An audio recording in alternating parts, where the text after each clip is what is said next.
He's editor-in-chief of Breitbart News and a New York Times best-selling author.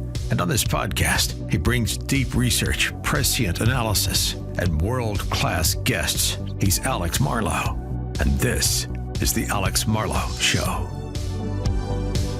This is The Alex Marlow Show, and I'm Alex Marlow. I'm glad you're here. It's a busy day, and we're kicking off a really busy week. I'll be in for Hugh Hewitt the next 2 days on his live radio show, and we'll turn that into some cool podcast content for you as well. But if you are driving around during the hours of noon to 3 West Coast or 3 to 6 East Coast, then make sure to check it out on all the stations he's on. Very gracious of him to have me fill in, and we're looking forward to it. It's going to be great. We got Rep. Mary Miller coming in here in a little bit, but a ton of news to get to in the meantime. And I'll start with what was the biggest topic of the weekend, which was this unbelievable stabbing that took place on the Charlotte rail line. And this is a Democrat-run area, their light rail in Mecklenburg County, and a woman named Irina Zaritska, who's 23 years old, a refugee from war-torn Ukraine.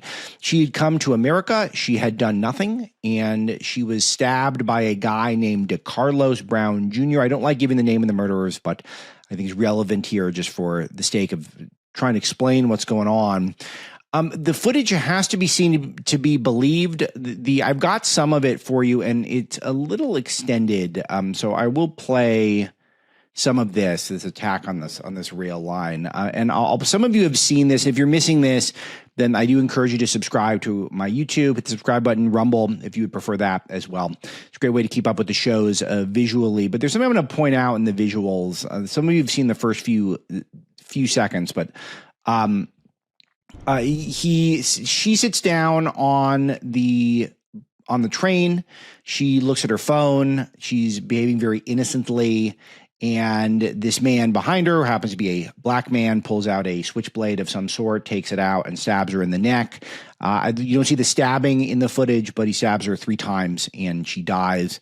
And is very obviously angry, aggressive, and completely unprovoked. And that is incredibly important. So put a pin in that. But then one thing that is truly shocking is that he just wanders around the train afterwards, dripping blood. There's blood everywhere.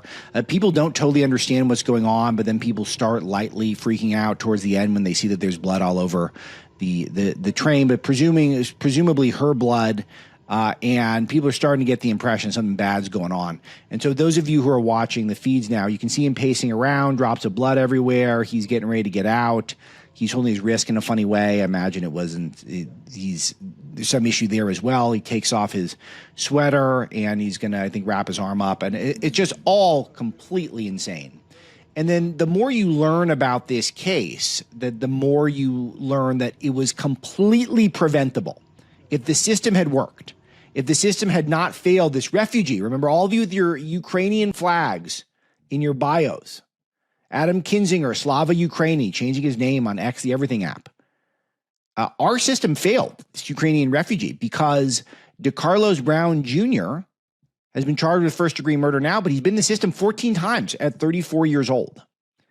So he's been arrested 14 times, including for an armed robbery at one point, which I think was with a deadly weapon, 2014. His own mother tried to have him institutionalized. Been talking a little bit about how we need to bring back the mental health institutions. And she had tried to have him institutionalized. He obviously was a violent mental health case. And he was in the system and he got out. So how did he get out? Well, because the left doesn't think of law and order as a value. They think the key to having less crime is to let more criminals out in the street. I wrote an entire book about this concept called Breaking the Law. I start out breaking the law before I get into the Trump cases and where I wind things up at the end, my last couple conclusory chapters. I go through the history on how the left does not value law and order. They don't consider it a value that is meaningful to them. They would prefer chaos, and it's chaos when you arrest a guy 14 times and you let him back on the street to stab refugees. So it also was the most striking of all this is not just that there's murder. Unfortunately, there's murders in this country all the time. It is, of course, the racial component is very disturbing. I mean, how else would you interpret this other than as a racial hate crime? And will it be pursued as a racial hate crime? Probably not because of mental health issues, but it should. The good-looking blonde woman stabbed by a black guy who's a former, or was a 14-time arrested guy, convicted criminal. What would this look like if the shoe was on the other foot? White guy stabs black girl. We know what it would be immediately. Al Sharpton would be out there.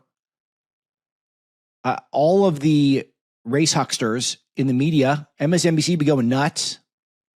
We know exactly what would be going on. But because the black guy stabbing a white woman, then we saw almost no coverage at all from the establishment media.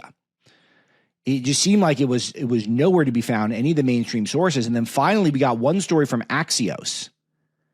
And they frame it up as a MAGA issue, talking about how the MAGA influencers are drawing repeated attention to the violent attacks to elevate the issue of urban crime. Yeah, of course.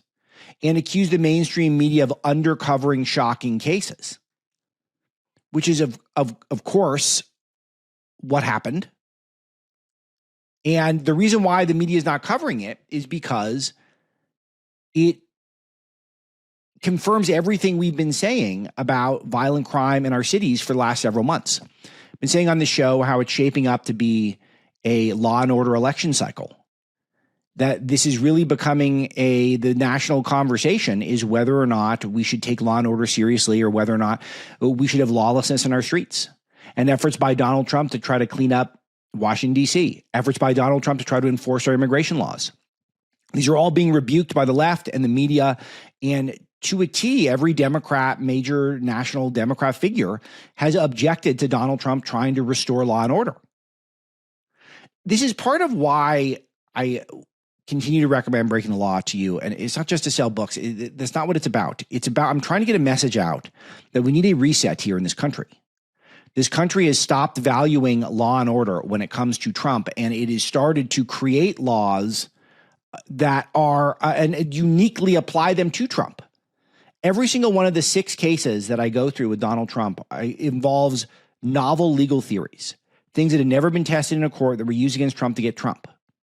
And then when there are laws on the books that are inconvenient to Democrat narratives, for example, incarcerating black people, which they think there's too much of that, then all of a sudden they don't enforce the laws because they don't want to incarcerate those black people because they think it hurts them with its constituencies, and they don't like the crime stats in the Democrat-run cities when they continue to do that. And so what that means is innocent people get killed of all shapes and sizes and colors. Think about how the George Floyd incident was considered the greatest racial hate crime of all time. Now, I don't love the kneeling on the guy's neck for 8 minutes, but George Floyd was resisting arrest. He was on fentanyl. He had a history, criminal history. It is more to it. It is more nuanced. And the guy knelt in his neck for 8.5 minutes, and it is more nuanced than this one. There's no nuance here at all. White girl sits down in front of a black guy, stabs her in the neck, and kills her immediately. Completely unprovoked, out of nowhere. And which one was framed as the greatest hate crime in all of history? Which one is going to lead to billboards and street art where St. George Floyd's painting is painted all over cities? You still see it. You drive around town, you see George Floyd, his face places, as if he was a saint. No, he was on drugs and resisted arrest. And it was, of course, my view was over-policing. But that's exceedingly rare. What is less rare is when people are targeted with violent crime in our cities because they've evaded judgment from the lawfare superstructure and the Democrat apparatus that runs so many of these cities in our system of justice. And in the meantime, you get the cruel and unusual punishments applied to Donald Trump. More on those momentarily. But truly horrible stuff, and it is really important that we continue to amplify it to show how corrupt our media is, how lost they are. The fact that they evaded this story is because it confirms all the things that we've been trying to point out over these first few months of Trump's administration, pointing out that it really is an issue of lack of enforcing our laws that is the main problem. It's not racial injustice. It's not fascism. It's not the militarization of the country. All of that stuff is nonsense. The bottom line is Donald Trump is the first president in a long time that's saying, well, we got a big problem with crime in our cities and our streets, and maybe we should do something about it if we can. So that's the premise of where Trump is starting from. And that's where I think that the conversation needs to go. And there's a lot of people who are resisting it. We call them Democrats. That's who it is. That's the people who are saying that we should not be enforcing the laws of these Democrat-run cities. And just note that, track that, is the same people who say that we should not be enforcing these laws, letting people out on the street, no cashless bail, all that stuff, getting on the street with nothing, commit a violent crime, right back in the street the next day. They're the same ones who are behind the lawfare that has led to, for example, the defamation judgment in the E. Jean Carroll case against Trump. So I didn't even know this was happening, but on Sunday, I put out a big piece at Breitbart News going into all of the myriad flaws, some of which are hilarious, in the E. Jean Carroll defamation cases against Trump. There were two of them. And this is the one that ended with a judgment against Trump that led to something like a $90 million penalty for Trump, which he's been appealing. Carroll only asked for a combined $15 million over the two cases. So why a $90 million assessment? Well, cruel and unusual punishment, clearly. And the Second Circuit Court of Appeals, which leans liberal, not one of the worst necessarily, but definitely leans liberal. They upheld it, which is not a shock. And this will, I think, eventually make its way to the Supreme Court. And hopefully the entire case gets thrown out. But at a minimum, I suspect that it is determined that it is cruel and unusual punishment, with the precedent of the Tish James case, which is very similar. But I walk through in my Sunday piece at Breitbart all the various flaws in the case, because she's got a documentary coming out where she's going to continue to try to make money on this cottage industry of Trump hatred. And I wanted to go through this on the show as meaning to, and I thought the documentary and now the appeals court ruling, I think, has given me a good excuse to do that. So first of all, before we get into it, I want you to get a sense of who E. Jean Carroll is. This is she wrote for Elle magazine for a long time. She wrote for Saturday Night Live, many other places, but she is a writer, a sort of a fabulist, ostensibly an advice columnist. She's a comic writer. That's her background. And the facts of the case is that she suggested that Donald Trump raped her, or maybe not. She can't decide if she used the word rape. More on that in a second. When he was 49 or so, and she was a few years older, because that's what Trump does. He really is into 50-year-old pluses. That's Trump's reputation. And she went after him, preyed on him, trapped her in a Bergdorf Goodman dressing room. There was no one around. There were no eyewitnesses. No one screamed. And Trump just trapped her in there and raped her, or maybe not. And maybe this was 1993 or 1994. We don't know for sure. She can't remember the exact date of when it happened. And so she goes through the Bill Clinton, Monica Lewinsky scandal. She goes through Donald Trump's rise to prominence and winning the election. We go through all of Me Too. She doesn't say a word. But then all of a sudden, she's promoting a book, and it's 2019, and she decides she's going to come out with the accusation against Trump. Statute of limitation on any sort of crime, like a rape, for example, are long since expired. But she makes a defamation case because Trump basically denied her complaints against him. So she calls that defamation, because Trump truth bombs all this nasty stuff about her. Okay. I want you to get a sense of who E. Jean Carroll is, considering there's no witnesses. So the entire case rests on her credibility. This is the individual that we are supposed to be trusting with essentially the future of the country. Because if she gets her way, then Trump's not president. So check this out. Thank God that's not me. Longest running advice columnist in history. There's an Elle video from her publication. She gets hundreds of letters a month on all sorts of things.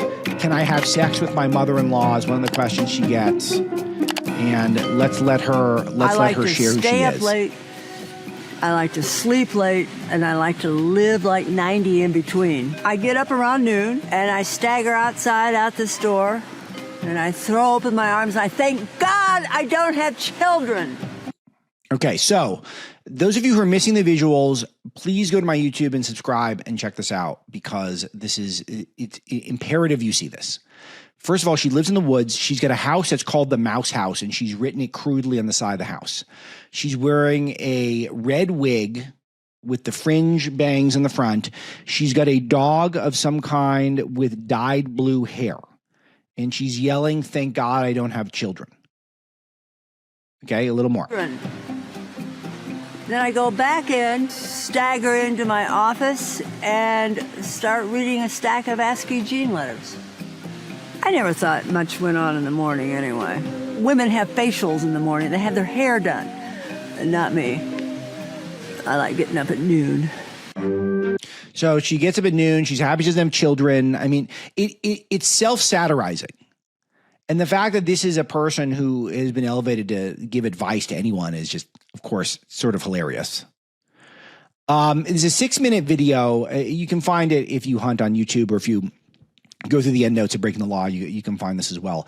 I've picked another segment that I want to share for you. This comes towards the end of the video where I think you get to know her even a little bit better.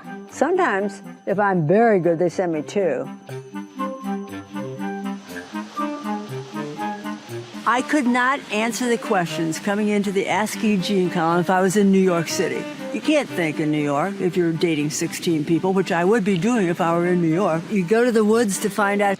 See, she's so hot. That's how she thinks of herself, that she'd be dating 16 people. And also, no one works in the morning. Everyone just gets facials and gets their hair done. And how many of you women in the audience, that's how you spend your morning, by the way? Out who you are, and then you find out who you are, and you're even happier than when you came. It's wonderful. Okay, so one thing you note here is she hangs trash from her trees as decoration. Again, this is an advice columnist. This is someone who we're trusting with to take out President Trump. She decorates her property with trash hung from trees. I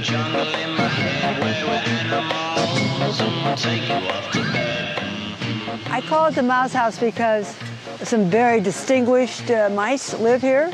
Kahneman lives in the kitchen. Tversky lives in the bedroom. This is my shed.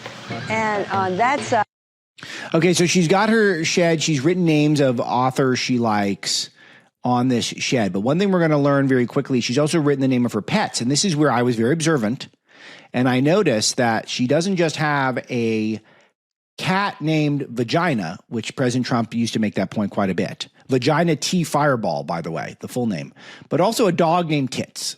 So I learned that from being observant watching this video. So as reported first by me. No one ever reported that detail. Important detail. That's some real sleuthing I've done. And on that side are the books that most influenced me growing up. On the door are the list of my dogs. Marky, Fortuna de la Spunky, Heidi, Tits, Bloody, and Hepburn. The streams and the rivers were dry. So she's painted rocks and trees in her property. She paints rocks. This is completely normal. I would seek advice from this woman. Dry. And it so horrified me that I came out and started painting the rocks blue to indicate that there was once a river here. And then after I got done painting the rocks, I just sort of walked over here and then did that tree and then did that tree and then I did this tree. And then pretty soon I'd done this whole forest.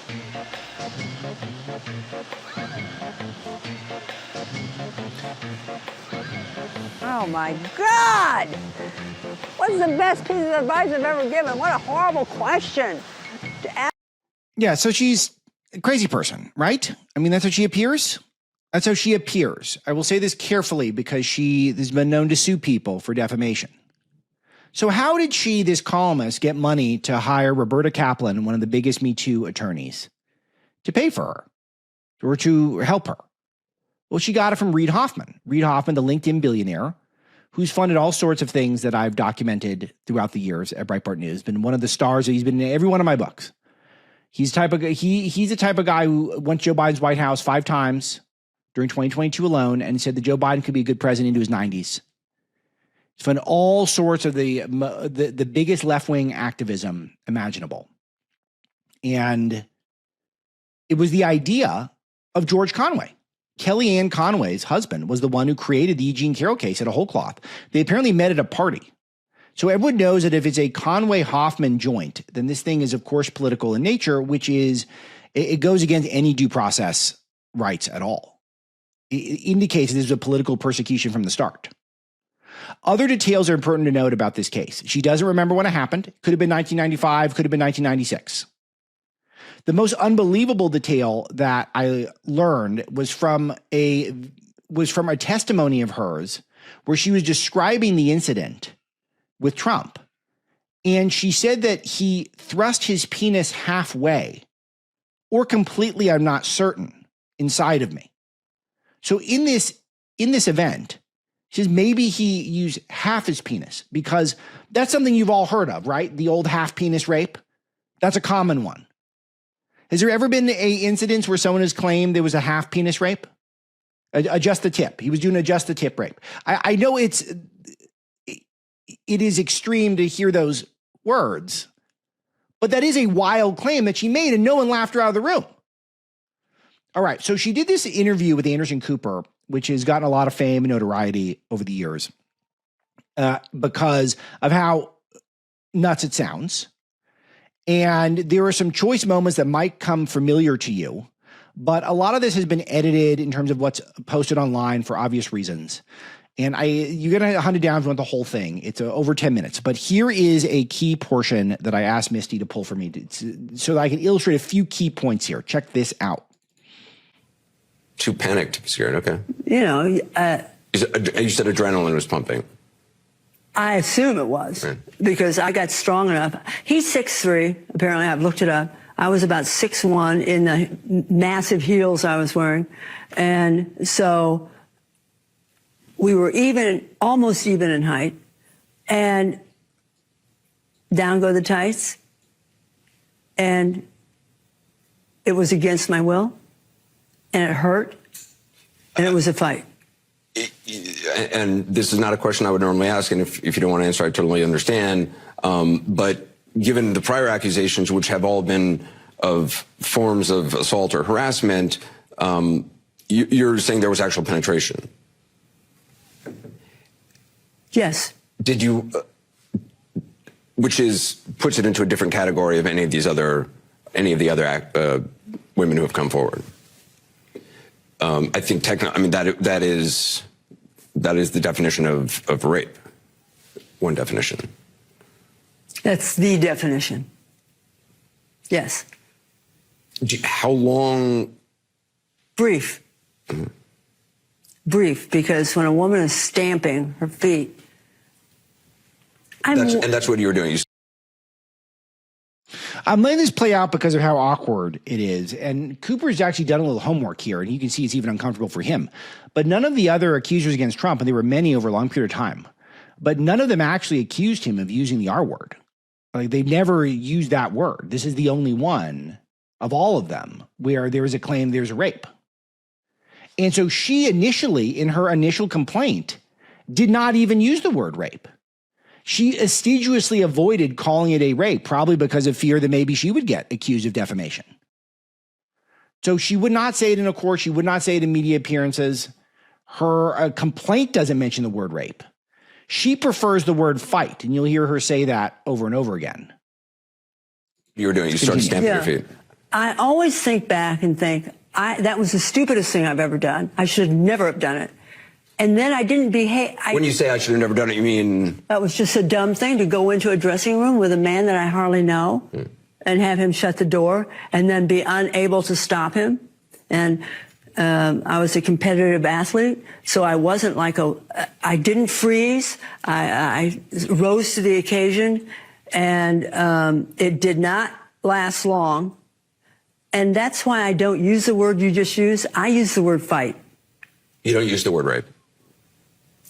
Sexual violence is in every country, in every strata of society, and I just feel that so many women are undergoing sexual violence. Mine was short. I got out. I'm happy now. Okay, you got to take this in. So she won't use the R word. She says it's a fight. And why she uses the word fight? Because other women in other cultures are engaged in sexual violence and experience sexual violence. You got to hear this again. And pay close attention. It did not last long. And that's why I don't use the word you just used. I use the word fight. You don't use the word rape? Sexual violence is in every country, in every strata of society. And I just feel that so many women are undergoing sexual violence. Mine was short. I got out. I'm happy now. I'm moving on. So do you guys know how this sounds nuts? I wasn't there, if there even was a there. But she's saying that she won't use the word rape because other women who are poorer in other countries get raped and the rapes take longer on the floor. But she's happy now and she lives in America. So that's why she doesn't want to use the word rape. Can you guys follow that logic? I can't. And I think of all the women who are enduring constant sexual violence. So this one instant, this one, 3 minutes in this little dressing room, I just say it's the fight. That way I'm not the victim, right? I'm not the victim. You don't feel like a victim? I was not thrown on the ground and ravished, which... So she was not thrown on the ground and ravished. That's why she doesn't use the word rape. And she's not a victim, even though she wants $90 million from Donald Trump after sitting on this story for the word rape carries decades. So many sexual connotations. This was not sexual. It hurt. But I think most people think of rape as it is a violent assault. It is not. I think most people think of rape as being sexy. Let's take a short break. Think of the fantasies. You guys got it? You see that? Most women think of rape, most people think of rape as being sexy. Think of the fantasies. One more time. It hurt. Just so you guys get the full picture. But I think most people think of rape as it is a violent assault. It is not. I think most people think of rape as being sexy. Let's take a short break. Think of the fantasies. We're just going to take a quick break. If you can stick around, we'll talk more on the other side. You're fascinating to talk to. You're fascinating to talk to. All right. You see what I'm saying when I say this is maybe the most egregious example of lawfare in the book?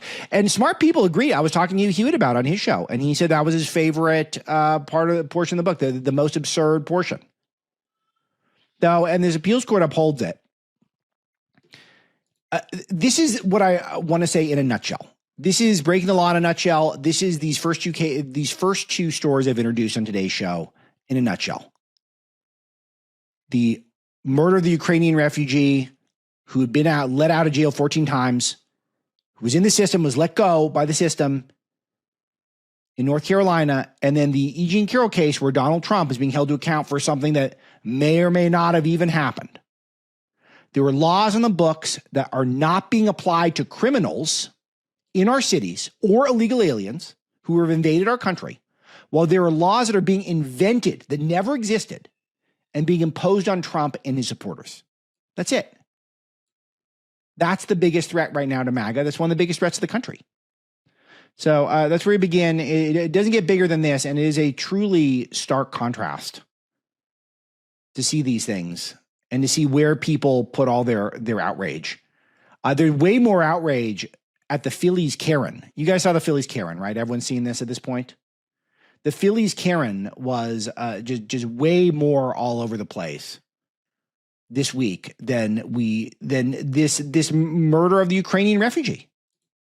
Why? Because of the media narrative, the corporate party line for the establishment media is that we're playing into that there is racial violence against minorities, against brown people because of Trump's white supremacist Nazi fascist movement. Not that there are mentally deranged lunatic black guys on the train who are stabbing white women, probably because they're white. I mean, I can't read into his mind, but I mean, you would think that that'd be a part of it. All right. Hello at alexmarlow.com, by the way, if you'd like to correspond with me. I love reading your emails. It's a challenging time sometimes to get your mind around some of these stories. But I think that we've got a lot of opportunity here to start getting through to people. Maybe this is the end of the woke moment. Maybe this could be the moment where woke officially can go away, because we're witnessing some of these things between the trans murderer who was targeting small children while they prayed.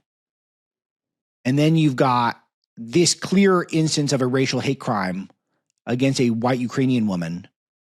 Maybe people can start saying, well, maybe we got to rein in the woke. And it couldn't come at a moment soon enough. The other item seems to be the hottest thing I'm seeing out there is an NBC poll of Gen Z saying what is the most important thing to have in a successful life?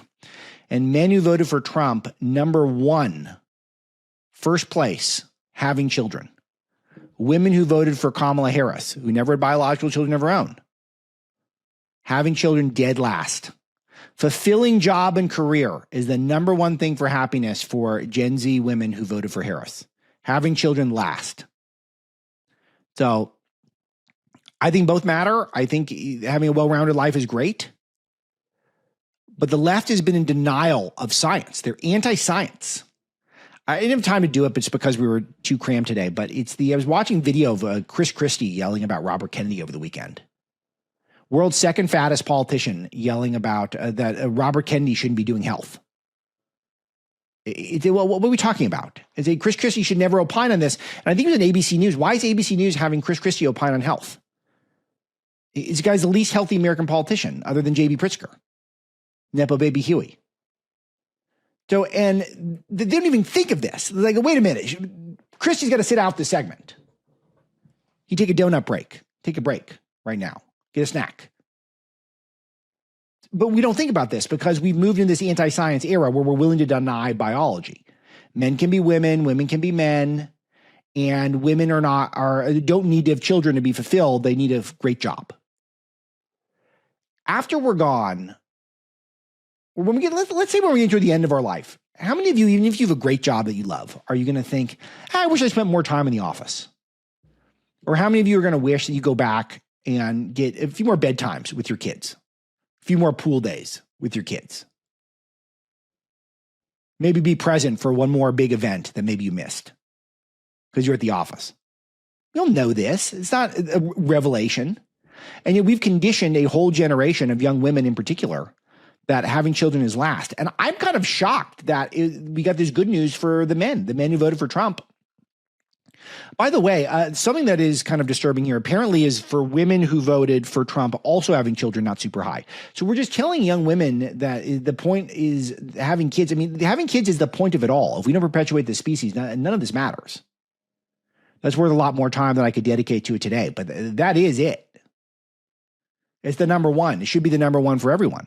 But the fact that it got all the way to dead last, it's slightly below able to retire early.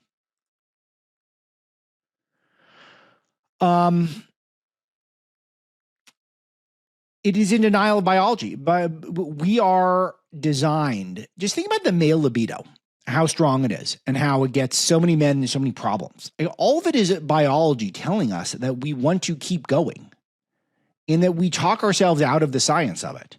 And the fact that some of these men are being told that even online with this online right, so many of these influencers that you see online are telling young men that really the goal is to have a whole stable of women and to have as many children with as many different women as you can. And it's not really to be a family man. That's not really the value. It's just to be some sort of an alpha king of some sort, which is sort of a bizarre interpretation of things.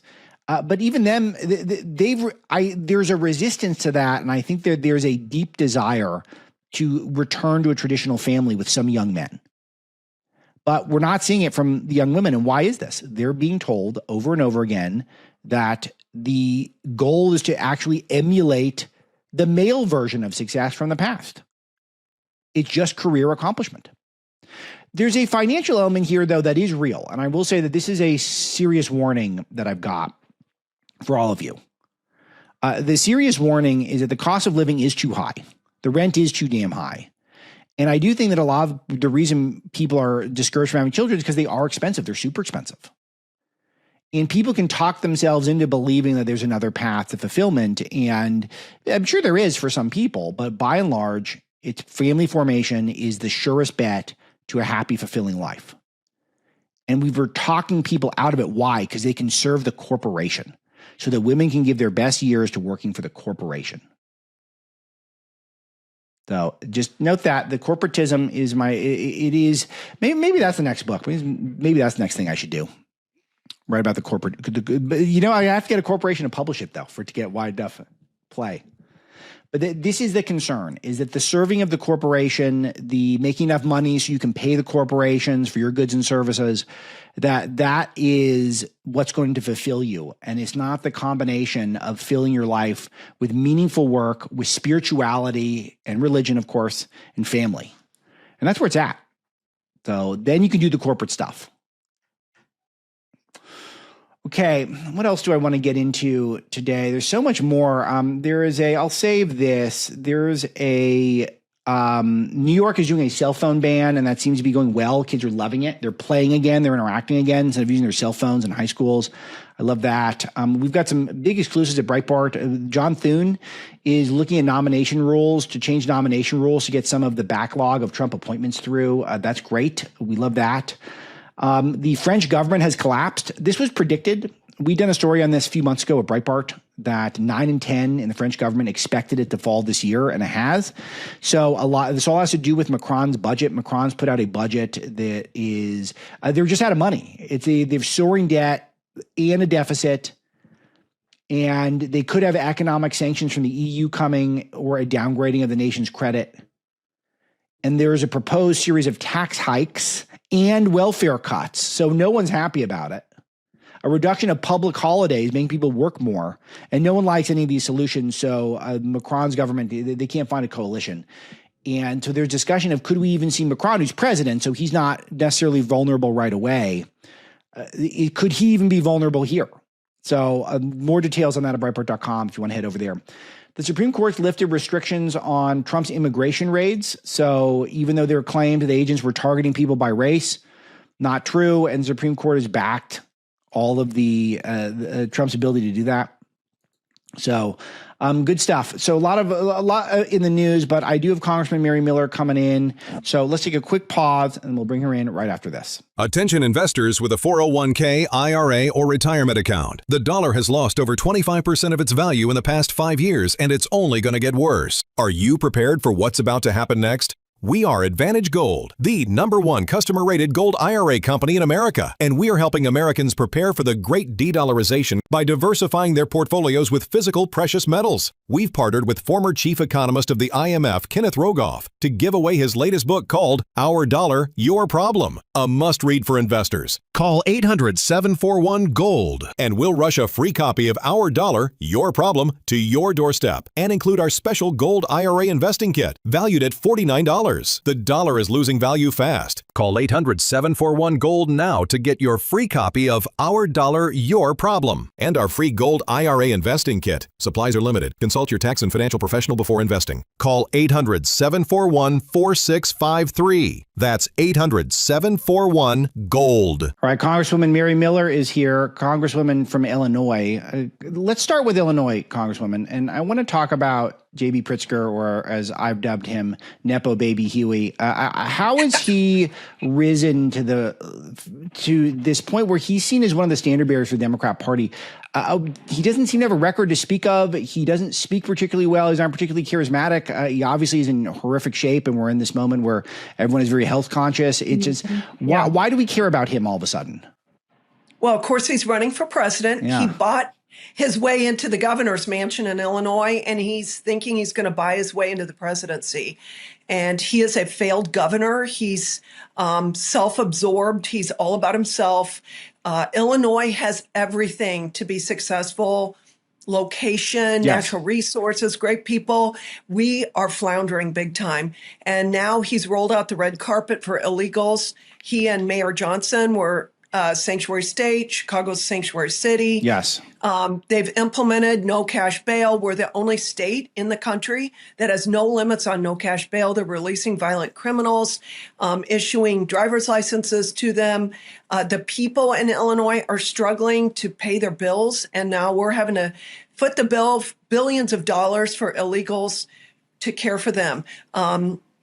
He's in Chicago. He took away a large gym from inner city children to house illegals. Just 100%. It's the citizens of Illinois last, and the victims of crime are dismissed while he sides with the criminals. It's really unbelievable. Yeah, so I spent a lot of the opening of the show talking about this incident in North Carolina where this Ukrainian refugee was stabbed in the neck for no reason.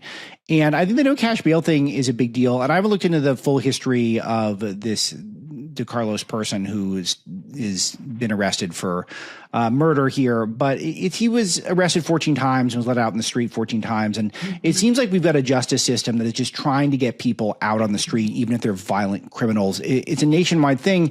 And Pritzker has really been at the forefront of that attitude. He has, and it's evil, really, to side with the criminals over the victims. And I have never heard, and I'm open for someone to bring it up, of JB Pritzker meeting with the family of a victim. Well, the families are victims too. They are suffering. He doesn't care about them.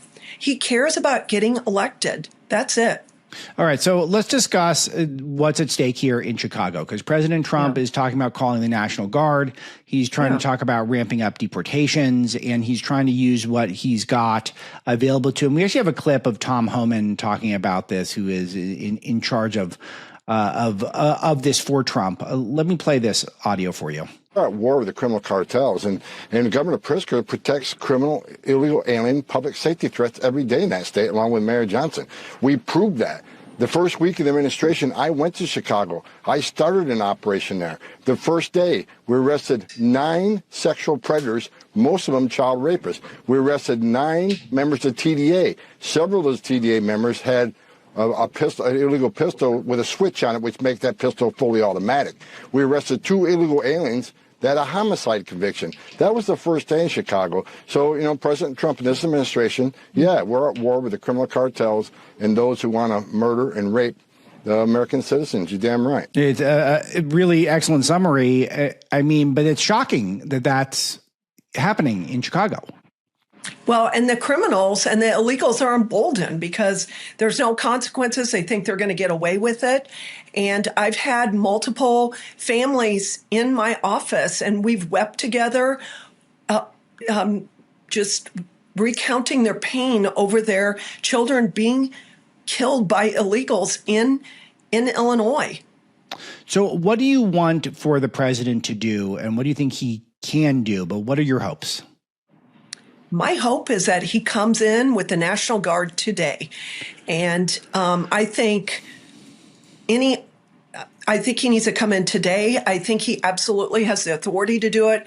President Trump is a get-it-done president. He cares about the people. He's proven he can do it by going into D.C. and in 2 weeks, tamping down the crime there in a way that nobody's ever seen before. And so I'm very hopeful. In fact, I don't even think it's that he's thinking about coming to Chicago. I think he has promised to come to Chicago and do what he did in D.C. Okay.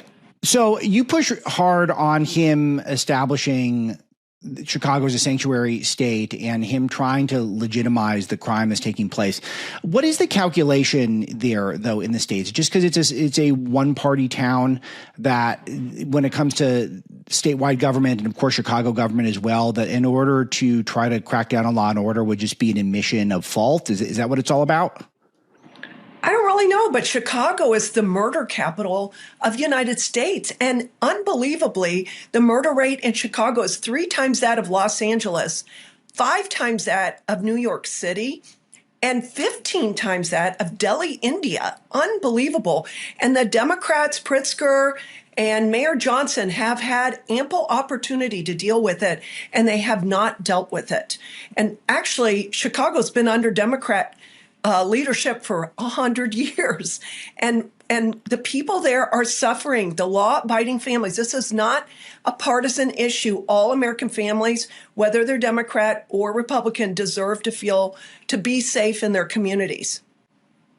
Yeah, I think that's really important, and it feels like that Trump is representing that, and it feels like the entire Democrat Party has decided that because Trump is for it, then that means they're against it, and it just doesn't seem very wise. And I'm really interested to see what's going to happen next. So last week you introduced a bill to block schools from transing kids and hiding it from their parents. This is Really, really important. Talk about this bill, but why is it even necessary? I mean, shouldn't this be automatic in this country? It's kind of shocking that it's necessary, but it is. Talk to me about it. Yeah. Well, what it's going to do is give parents their rights back. And, I think we've seen a big attack on parental rights. I started the Congressional Family Caucus to stand up for the family. One of our top priorities is parental rights. But, in Illinois, we've had another attack on parental rights, which is JB Pritzker signing into law the mental health exams for all public school students, grade 3 and up. And it is outlandish. So I also have a bill that is going to require the schools to have written consent from the parents before they can do it. So it's basically an opt-in bill. The way that schools do things now in light of surveys and these different studies on our children is that the parents have to opt the child out. Well, parents a lot of times are the last to know. And these are serious breaches of parental rights. These will, tests and surveys will go into the child's permanent records. And also, I can just imagine the kind of gross questions that they're going to ask our children, such as, when's the last time you considered suicide, right. Questions about gender, and things that are going to lead our children to think thoughts that they shouldn't even be thinking. That's right. I was talking about this NBC poll earlier in the show today that shows Gen Z of women who voted for Kamala Harris having children is their lowest priority of all the priorities they could have. You have 7 children, I believe, and 20 or so grandchildren. So obviously you're living the dream when it comes to having a big family. What do you think went wrong in terms of us being able to reach people, particularly young women, that it's God wants you to have children and that's the best formula for a successful and happy life? What went wrong was public school and the curriculum. And there again, parents are the last to know. I was in public school when my children were there. I did a lot of substitute teaching, so I got to see the curriculum from K through 12. And I ended up taking my children out and home educating them. It was not because they weren't doing well in school or I had a problem with any of the teachers. They were my friends, but it had to do with the curriculum. And there are a lot of great teachers out there, noble people, but books are silent teachers. And the teachers, a lot of times, are mandated, obviously, to use those books or to cover certain subjects. But they have diminished the value of faith and family in public schools. And that's why I'm all for school choice. I don't think public school will get better until we have options. And I've said multiple times that the most racist thing going on in our country today is forcing urban Black and brown children to have to stay in failing schools. There are so many schools in Chicago that don't have one student that can read or do math at grade level. It is a tragedy. Wow. And so what is the solution to be able to get the schools on the right path? I know we're sort of diminishing the power of the Department of Education, but it really is just the beginning, especially so long as we have these teachers' unions. The teachers' unions have destroyed our country, and I am very strongly pushing for the teachers' unions to have to come in and to testify here in Congress about their actions and about basically how they've been laundering money to the Democrat candidates. But we have to, and I believe President Trump understands it too, we need to let the money, that parents should be allowed to direct the money to the schools that they think will provide for their children the best education. Competition is always better. And even today, just the fact that schools know that we can take our children out and take them somewhere, even if we're paying for it, I can't even imagine what would happen in public schools if they thought we couldn't take our children out. So the president is giving a speech today, or he probably has by the time this show goes, at the Museum of the Bible. He's calling for a renewal of prayer in advance of the country's 250th birthday. I wanted to see if you had any thoughts on this. And also I do feel like this is a common thread with all these problems, is that if there was more prayer going on, there'd be fewer of these problems. Right. Well, even for our children, in public school, we've banished God. How absurd. But we've basically taught our children from day one that they've come from nowhere, they're here for no purpose, and they're heading to nothingness. That's right. We've told them that right and wrong is fluid and that they can make it up as they go, that they can change their gender, change the definition of marriage. I mean, the whole thing is ridiculous. And so we need to acknowledge that our country was founded on Judeo-Christian values, and we need to go back to those values. I think it's kind of a tragedy that it's mainly the Christians that are taking their children out of public school. Yeah, it's also interesting how we took God away, and we're not encouraging people to have children, but you're saying if you spend a lot of time, working for Facebook or working for Taco Bell, then like that's where you're supposed to spend your time. Just work for whatever corporation you like, and that's the key to happiness and fulfillment. It's so absurd and anti-science on its face.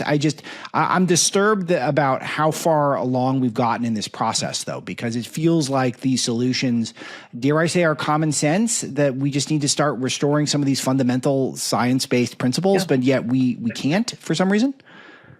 Well, I think that we, in addition, have been told to sit down and shut up with our faith and our Judeo-Christian values, and we should not do that. I think that we should be winsome and we should be confident, and we should proclaim that God's ways are perfect. And, two things that God has created us for, and that is work and relationships. And we need to bring back the exaltation of those things. That's why I had the idea to change Gay Pride Month, or June, from Gay Pride Month. They've had 25 years to prance around in their decadent ways and try to groom our children. And I want to change it to celebrate the American Family Month. It's so positive and it's unifying, and I think it's what our country needs. So I'm hoping next year for the 250th anniversary that we will rename June American Family Month. Here's the question. What do you think would be better for the soul of the country? Is if we continue doing what we're doing, we keep expanding the pride to the Q's and the T's and the pregnant man emojis and the four spirits, or would it be if we actually had a month celebrating the family and family formation and family creation, family structure? Again, it's too obvious. It's too, you don't even need to give an answer to it. Congresswoman Mary Miller, where can people find you online and keep up with all the stuff you're working on? Yeah, Congresswoman Mary Miller. That's it. Easy to do. Yep. Wonderful. Well, it's nice to talk to you, and I hope we can do this again. You too.